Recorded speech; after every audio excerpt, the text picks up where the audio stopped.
Well, good morning, everybody. Good to see you all. I don't know if you feel like me. I feel like we haven't even kicked off the week yet with this crazy schedule. You have a crazy schedule this week? All the teachers celebrating. Had some highlight moments. The rest of you are like, let's just get back on track, right? Can we just get back to normal? So glad you made it out this morning. Glad you're here today. I always love it when we get to kick off a brand new teaching series. It's probably my favorite. And so after the holidays, I'm putting away Christmas stuff like many of you. I'm in the basement, kind of getting everything organized. And I look over and I see the old bookshelf that's just filled with books on it from when my kids were younger. And my kids are much older now, but we kind of had this children's library when my kids were young. Some of you are at that stage right now that all the books you read, you're reading to your kids, or maybe you're a grandparent or an aunt or an uncle, and you find yourself reading these children's books. And I looked through some of them, and I remember now how much I appreciate the truth that you can find within the pages of children's literature. There's just a lot of great lessons you can learn, and there actually are some cautionary tales. And so I thought it would be fun to kind of kick off this series by pulling out a classic. Any Dr. Seuss fans in the house? Okay. Wow. All right.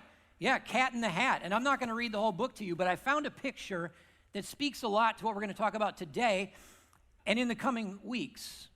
See, in the book, The Cat in the Hat, if you need a reminder, there is a troublesome, kind of frolicsome cat.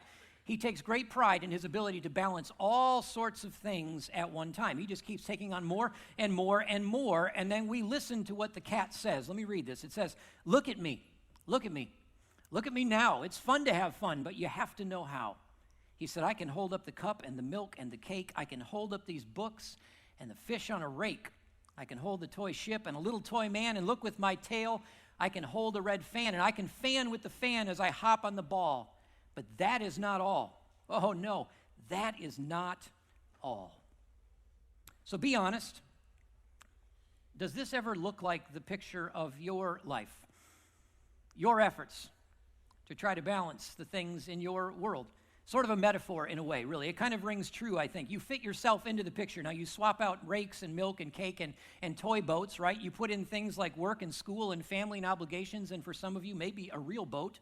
And there you are, standing on wobbly ground. We're trying to juggle all of these things at one time. And rather than acknowledge this precarious balancing act that we're in, we, just like the cat in the hat, keep on saying, that is not all. Oh no, that is not all. And then we turn the page. And that is what the cat said. Then he fell on his head. He came down with a bump from up there on the ball. And Sally and I, we saw all the things fall. Many of us, certainly in a room this size, are managing a great number of things day by day, week by week. Listen, it is so easy in today's world to get consumed and overrun by a constant stream of activity and stuff. We find ourselves teetering on this edge of imbalance. And I wonder how many of you have ever felt like, or maybe even right now as you sit here, you feel like you're maybe just one misstep, like one more thing away from coming down with a bump. If one more meeting just gets added to your schedule, right? One more deadline, one more class assignment from that teacher, from that professor, one more ask from your kid's school, one more family event, one more practice, right? One more tournament, one more failed appliance, one more car problem, one more house project, one more thing. What is that? Just one more thing. If it gets added to your list, added to your calendar, you wonder, is it all just going to come crashing down on you? See, I think it goes without saying that we live in a world that's marked by seemingly constant activity. In a word, we live in a world that is filled with what? Filled with busyness. We live in a world that is filled with busyness, and we, whether we admit it or not, we feel the effects on our lives. And if you don't believe me, ask around. Ask anyone you run into, throughout the week, hey, how are you doing? How's it going? And the answer you commonly get is, I'm busy. Now, most people don't have the nerve to tell you they're busy. They say other things like, well, life's kind of crazy right now. I mean, you know how it is. Oh, things are full. Tough season right now. I'm swamped. Maybe just keeping my head above water. No matter how they choose to communicate it, they're saying the same thing. I've got a lot going on. My life is full of constant activity. And underneath that surface comment, not too far below the surface comment, is what they really want to say. It's the real issue. It's not just that they're busy. They're saying, I'm stressed. I'm stressed. I'm worn out. I'm concerned about my family, my job, my future. People are genuinely concerned because of their busyness about their well-being, their mental, physical, emotional, relational, spiritual health. And that's why, as we kind of stand here on still sort of the precipice of a new year, and we've got a new calendar that's about to unfold for us in 2025, we need some advice. And here's the advice. Mind your busyness. Mind your busyness. Not mind your business. That's different advice. Some of you might want to take and run with that. Like, that would be good for you. Mind your busyness. I need to mind my busyness. We together need to mind the busyness, right? And we're jumping into this new series today. Over 3 weeks, we're going to do sort of a wellness check on the pace of our lives. We're going to look at our schedules. We're going to see if there's anything that any of us might need to adjust. Because I believe this to be true as we look what's in front of us. I think all of us want to make the best use of the time that we have. I think everybody wants to make the best use of the time that they have. And I don't think anybody wants to jeopardize their health, their well-being, their family's health, their family's well-being in an area of life because of having a disoriented schedule. And I do believe this, that no one wants to wake up down the road someday and recognize that just days, weeks, months, even years of our lives have what? Just vanished, just disappeared in this vapor of busyness. And so as we jump in this morning, we're going to talk about this important subject of busyness. And it starts today. We're going to take a closer look at how we fit into this busyness culture, I will call it, and that effect that it has on our lives. I think we do live in a busyness culture. All of us are forced to respond to the constant pace of activity, the constant press of work in life. And if maybe you're not the person dealing with it, there's other people in your life that are dealing with that constant activity all around you. So we start with a big question. How do we relate to all of the work and the activity around us? How do we relate to it? How are you relating to it? And maybe what I mean by that is, do you know really who or what is driving the bus when it comes to the things that you're doing? And all of the things that we do. Are we actually setting our agendas at this point? Or are there other things that have stepped in and taken over and they're sort of setting the agendas for us? How are we doing at handling all of the things that are coming our direction? How are we relating to them? How do we relate to the work and the activity that's there? Listen, we all recognize work and activity and productivity. It is going to be a part of life. And I want to say this right up front. The truth is, it is a part of life that God has actually designed for us. Like work and activity and business, it is a part of life that God has made for us. Like God has wired us. He has called us to work. And I don't just mean like paid vocational work. I mean, he's called us to be active, productive people. It is part of what it means to be made in the image of God. It's his calling for us. If you were to open your Bible right at the very beginning, the first few pages, you'd find Genesis 1 and 2. And you'd see this account of creation. It's kind of how God sets everything in order, everything in motion. And the apex of God's creation is the creation of mankind. And God builds this person, made in the image of God, and we're told that everything is very good. And so God takes this singular man and he puts them in the garden, and looks what he says. He says, I want you to get to work.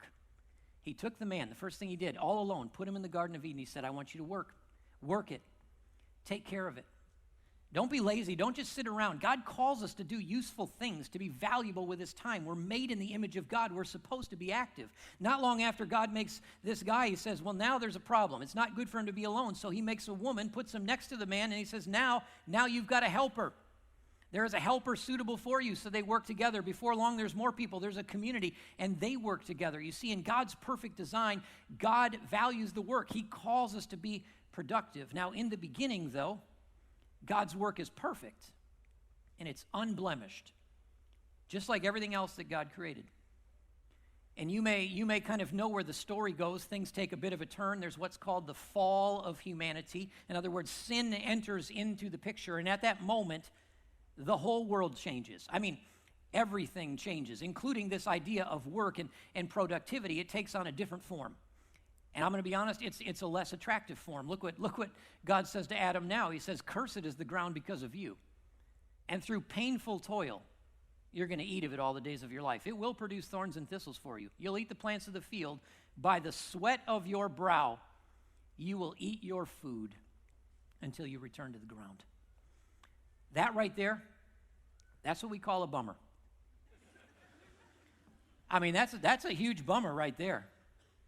And you don't have to be a theologian, you don't have to be a scholar to kind of sort that out and see the truth of that, right? Like, work is necessary. We're called to it, and we give ourselves to it. But some days it feels more like this: painful toil, sweat of our brows. In the day and the age we're living in this culture we're living in, time has a way of quickly getting disordered. We feel compelled, we feel pressured, we feel overrun and overwhelmed. And that is not God's perfect plan. But it's a reality that we've got to deal with in today's day and age. And one of the starting reasons that we get overrun with activity is because our culture has a habit. It actually has a habit of defining people, measuring people based on what they do. You ever feel that? I mean, I'll go so strong as to say culturally, I think it often feels like what we do, like collectively, what we do is far more important than who we are. We value it more. And I'll give a simple example. Maybe you've experienced this. Sometimes you get to sit in a group of people you've never met before. This happened like with my wife and I were at our kids' school. We're sitting around this circle with like 15 other parents. And there's a facilitator there, and she just says, hey, introduce yourselves. Doesn't give us any direction about what to say. And I remember that the first guy kicks off. I don't remember his name. He just said, my name is Chad. He said, yeah, we live on the north side of town. And he said, I'm a general contractor. His wife sitting right next to him says, my name's Claire. I'm a physical therapist over here at the clinic. The next guy, I'm Todd. I'm the head of a regional sales and distribution for an auto dealer. The woman next to him talks all about the small business she started, the things that she owns, and she also mentioned that she heads up the PTA. Then there's another lady next to her, and she sort of quietly, even apologetically, introduced herself. She said, hi, I'm Chelsea, and I'm just a stay-at-home mom. And I remember thinking, wow, seriously, I can't imagine what you would say in that circle if you were either jobless or childless. Like, I don't know what identity you'd have in the circle at that moment other than being lazy or maybe being the incompetent one of the group, right?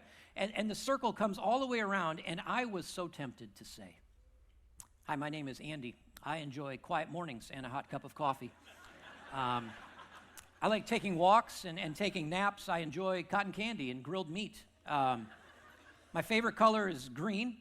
I love my wife, love my kids. I love ESPN. I love my snowblower. Yeah. Inwardly, I do struggle with doubt and insecurity, but I have a particular fondness for all things sarcasm. And when I'm all alone, I listen to really loud 90s rap music. And then I would finish and tell them I dropped out of college a long time ago. I just have some goats and I sell organic corn out of the trunk of the car. Like, Now, I did not say all of that, any of that. That's my inside voice. But I'll tell you what, I never did like give in to that momentary pressure to just tell them what I do. I care about what I do. I think what I do as a vocation is valuable, but what I do as a vocation in that moment, I didn't want it to be the starting definition or a full definition of who I am. And it shouldn't necessarily be for you either. Work is a good thing. Activity is a good thing. We're called to be productive, but when we start feeling like we're supposed to be defined by it, or when we ourselves define ourselves by it, guess what happens? That's when things turn into busyness. Because if we're getting defined only by what we do, we will add more. And adding more is not always the right thing. There is a risk to adding more to the schedule and to our lives. There's a big risk. The risk is the more things we add, all of these activities, they'll become even more defining. But even more than that, they start to become more directional. All of that activity becomes more directional than we want it to be. You see, ideally, what we would be doing, and we would say this, we want to prioritize our time. We want to make sure that what we're doing lines up with what? Our values, our priorities, maybe even the things that God would desire for our lives. We would be very intentional to set our agendas. But sometimes activity builds, and it compounds, and it comes at us one after the other, and we start to get overwhelmed. And we get overwhelmed, guess what happens? We start to react. And when we react, we just respond. And whatever pops up, like maybe on your phone, you get that ding, and it's whatever text comes next, whatever email just showed up in the inbox, whatever shows up on the Outlook calendar, right? Whatever it is that demands our attention, we react to it. And before long, guess what? We're actually no longer setting the agenda. The agenda is getting set for us. And so as we're talking about like minding our busyness, this is not just about evaluating a schedule while we're going to do that. This is about assessing whether or not we're losing sight of the things we really care about most. Are we getting detoured from reaching the destinations that we at one point had in mind? Given all of the activity, all of the motion of life, is it getting us where we really want to go? You just think about that hamster, right? The hamster on the hamster wheel. I got to tell you, there's a lot of motion, not a lot of movement, and we live lives that are full and sometimes completely unfulfilled. And that's why, from time to time, starting now, we need to be prompted to take a closer look at everything on our calendar to see who or what is really, really setting the agenda. Now, one of the gospel writers, if you know the Bible, we've got 4 gospels. There's Matthew, Mark, Luke, and John, and they are the writers that tell us a bit about Jesus' life, who he is, the things that he did. And one of these gospel writers, Luke, he gives us a story that shares some important insight about this particular issue. He shares a brief story about Jesus and his encounter with these 2 sisters. Their names are Mary and Martha. And the story starts with Jesus just showing up in town with his disciples. Let me start and read some of this to you. It says, as Jesus and his disciples were on their way, he came to a village where a woman named Martha opened her home to him. You see, Jesus shows up, not by himself, with a whole crew. And Martha offers up a huge gesture of hospitality. She opens up her home to this entire crowd. And this really is a big task. Like, I don't want you to miss the fact that being a hostess for a crowd like this, it's a big deal. Like, it would be a lot of work, not just the number of people that were there, but in that day and age, there was huge cultural significance placed on the hostess, on the matron of the home, and quite frankly, on any other women who would have been there to help. And so Martha stepped up and met this work of hospitality. She took nobly this opportunity, opened her home, and she's the one that's doing and is continuing to do all of this preparation, all of the serving for the other guests. And while this is happening, what do we see? We see that she has this sister called Mary who sat at the Lord's feet, listening to what he said. So in the midst of the serving that's happening, Martha's sister Mary, we'll just say it this way, is not really being of any physical help. So she's not fitting into the cultural norm of the day. Mary's position shows at that moment she has a different priority, a different focus in the moment. In fact, she's sitting right at the feet of Jesus. Now, an event like this, sometimes they'd even call it like a banquet. You'll find people that are kind of sitting around the room in chairs, reclining on couches. But if you were a real serious disciple, like if you were someone who was there to learn, you would find a way to sit right at the feet of the rabbi. And I say that to say this, Mary was not like hiding in a corner being lazy. Her posture showed she was doing something on purpose. She was very eager in that moment to absorb the words, the teaching, the presence of Jesus in the moment. And it doesn't say that Mary's position necessarily bothered the guests in the room, but I'll tell you what, it bothered her sister. It bothered Martha, and we know that because as the story goes on, it says that Martha was distracted by all the preparations that had to be made. And she came to him and asked. So get this picture. Martha comes to Jesus, and at this point, I'm thinking Mary is sitting on the floor, comes to Jesus and said, Lord, don't you care that my sister has left me to do the work by myself? Tell her, to help me. Yeah, you get this picture, right? Martha is feeling some resentment toward her sister. So much so, she complains to Jesus about it. And I don't know what's behind that. I don't know if Martha is like a type A, driving, controlling kind of woman. I don't know if she's looking at Pinterest saying this is going to be the perfect party. I don't know what she's doing. My guess is she took healthy pride in doing good work. She's trying to manage all of the work that has to happen. And it'd be easy even to look and say, well, it's about faith. We have one who cares about Jesus and one who doesn't. But if you read other areas of Scripture, you come to see that Martha actually is a woman of great faith. And at times, she knows who Jesus is. She believes on him for great things. So this is not a faith issue between Mary and Martha with Jesus in the room. What you've got is 2 women expressing themselves differently at this dinner party. Here's what I think. I think both women were showing love and devotion to who Jesus was. But one of them got a bit off track in the middle of the activity. Martha became frustrated. Mary wasn't meeting her expectations when it came to the work that had to be done. Martha was wrapped up in the work she was doing and was offended that others were not doing the same thing. And it comes sort of back to this phrase right here. Martha was distracted. It says that Martha was distracted. I think all of the work, all of the good things she was doing, I think it actually got in the way of what she cared about the most. I actually think Martha was doing her best work to honor Jesus. But at one point, that work, all of that activity sort of grabbed the steering wheel and took over. I think when it started, she set the agenda. She had something in mind, but before long, the agenda sort of got lost, and the focus kind of shifted. She lost sight of Jesus, and he was actually just still standing in the room. She got distracted by the busyness, missed out on something that mattered more. And can I tell you how easy it is for that to happen to us? Like how often it happens in the middle of our activity. Busyness can start to distract us. It becomes more defining, more directional than we wish it were. Maybe you felt this before. You've planned the perfect family vacation. And so you're on the family vacation, and it's the hustle and bustle, and you've done all the work, and you've got the planes, and you've got the car, and you're at the park, and you're doing all of the things. And by day 3 of this family vacation, you recognize, man, we are here for quality time with the kids to build our identity. And you know what you haven't done? Spend 5 minutes thinking about your kids and dealing with the identity of your family.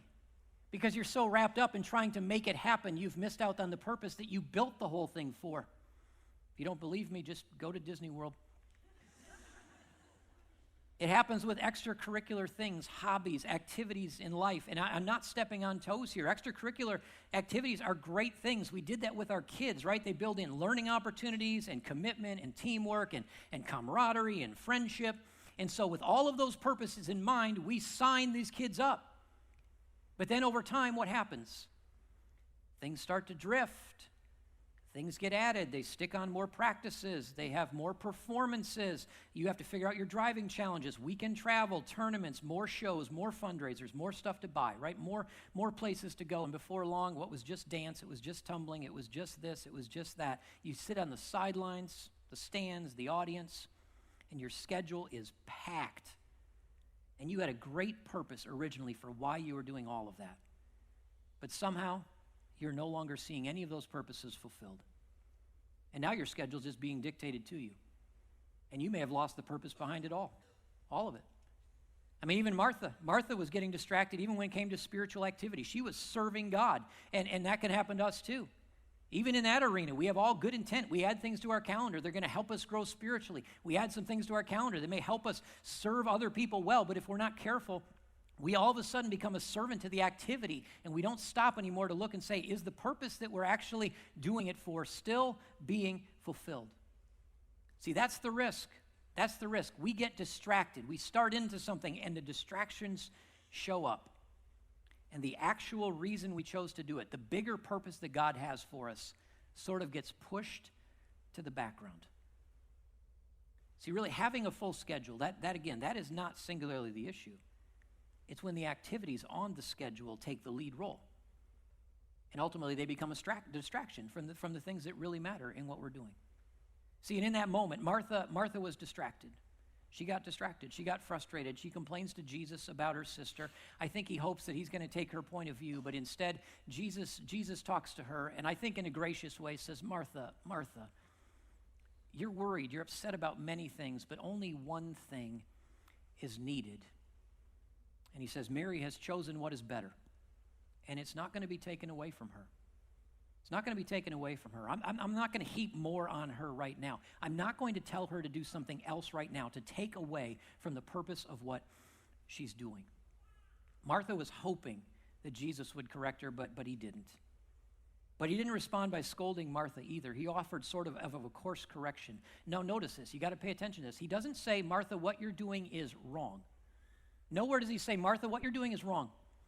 No, he simply says, Mary at this point has done something better.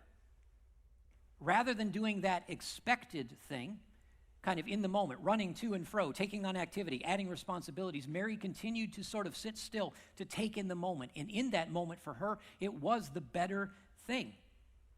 Jesus is sort of identifying that she was able to hold on to the right purpose, the purpose that she had when she set out for it. And she didn't let all of the activity around her. She didn't let her sister jump in either to kind of choose busyness for her because it wasn't going to distract her. Mary never lost sight of it. She found a way to maintain the focus, and Mary chose the better thing. Martha in the moment may not have. Great service, great hospitality, excellent intentions. But they took her eyes off of why she did it in the first place. The one thing she was so desperately trying to serve sort of got lost in the shuffle. Listen, here's sort of the crux of the matter. Productivity, activity for us. It's not the enemy. It's not the enemy. Productivity, activity is often God's calling for us. He does call us to all of that. But if we're not careful, it can turn into busyness, and busyness always comes with a risk. We start to feel our lives defined by the things that we're doing. And we start to recognize that things now, activities in our life, are giving us the direction. We're no longer setting it for ourselves. And it can happen to all of us. We all so easily can get pulled in multiple directions. Our goals, our purposes get watered down, we lose sight of them, and unknowingly things have shifted and we haven't paid attention. See, the truth is we're never going to get rid of all of the potential distractions in our life. There are opportunities to be distracted every day, every moment, almost every hour. We live in this busyness culture, and that is not going to stop. So the challenge for us day in and day out is to figure out, how do we not let all of that activity define us? How do we not let all of that stuff kind of set the direction for us? And I'm going to give you just a sneak peek. Next week, we're actually going to look at some practical things, some ways we can manage those activity levels in our life, and honestly see if there's some things that need a course correction. That's what we're going to hit next week. But as we close this week, we come back to the big question: how are we doing? Like how are we doing? How are you doing? How are we doing it relating to all of this, all of the work, all of the activity around us? Are you winning? Are you winning? How well are you responding to the press and to the pressure? Is it like the cat in the hat? Do you feel like the cat in the hat? Everyone can see that you're juggling all of these things, but we don't actually pause. We don't set anything down from our hands. Instead of taking stock, we just say, that is not all. That is not all. And that is what the cat said. And then he what? He fell on his head, right? He came down from that ball, and Sally and I, we saw all the things fall. See, God wants us to live lives that are filled with things that matter. God calls us to the work, the activity, the productivity, but he never postures us. He never positions us to want to fall on our head. We're not doing ourselves, we're not doing our families, we're not doing our friends any favors by building schedules and calendars in a life in a way where we're one misstep away from it crashing down. And so it's time for us. It's time for us. We need to do a wellness check. We need to start with a high-level wellness check. How are we doing when it comes to the busyness? And it's awfully hard to be self-aware in the moment when it's happening. It's hard to sometimes see clear of all of the activity in our lives. And so if you want to do anything this week to kind of address this big idea, here's the homework for the week. You need to ask yourself a couple questions. In the quiet with a group of people, just ask yourself some questions. Start with this one. How is my work or my activity defining me? And that's a personal question for you. Maybe, are you feeling more and more defined by your work? Meaning, are others defining you that way? Or maybe you yourself are finding your sole definition in what you're doing. And what you're doing is becoming much more important to you than who you're becoming. Ask yourself this question: who or what is really setting my agenda? Right? Maybe God is calling you to grow in some different ways. Maybe God is asking you to take some different steps of faith, but the truth is you've not responded. You're not going to respond because you're still consumed by the busyness of other things. And if you kind of answer those questions honestly, you'll get to this: do I need to refocus in an area of life? Or another way to ask it is maybe, where have I become distracted? Where have I become distracted? One of the things that might be helpful is just take a look at your calendar, just how you spend your time over the course of a given day or a given week, and just put it in big chunks. Like, what are the big categories of where you spend your time? And a lot of them are going to be familiar and common to you. But look at those highest things, like your work schedule. Look at how much time you spend with your kids' school, with your kids' extracurriculars, all of these things. Your other aspects of your life, your hobbies, your other family members, all of it. Look at all of those big blocks of where you spend your time, and then ask yourself, why am I doing it? Not that it's not important, but why did I choose to do these things in the first place? What is it that I'm trying to get from this? What value is behind it that I'm trying to reach for? So freshly examine the purposes for why you spend that much time in these big blocks. Because you're really asking the question, am I meeting those purposes? Are those things actually happening because of all of the time that I'm giving to it? And if they're not, it might be a clue that we need to make some adjustments. Listen, I'll be the first to say it. I need to mind my busyness. I need to do this regularly because I could be prone to be busy. And you need to mind your busyness. We together, collectively, need to mind our busyness. Because I think as we look at 2025, I think God has a lot in store for us and you, all of us. We can't afford to get sidelined under the weight of bloated schedules and runaway calendars. We should pause, take a moment, take a look at where we're spending our time, what our relationship is to all of this activity of life, what it looks like to live in the busyness culture. And ultimately, we need to make sure we're getting off that hamster wheel. Lots of motion. We need more meaning. We need to chart a course forward so we can get to the places that we and God really wants us to go. And that's what we're going to talk about more next week. So I encourage you to come back. We're going to pick it up right there. We talk about what it means to mind our busyness. Let me pray for us as we close up today.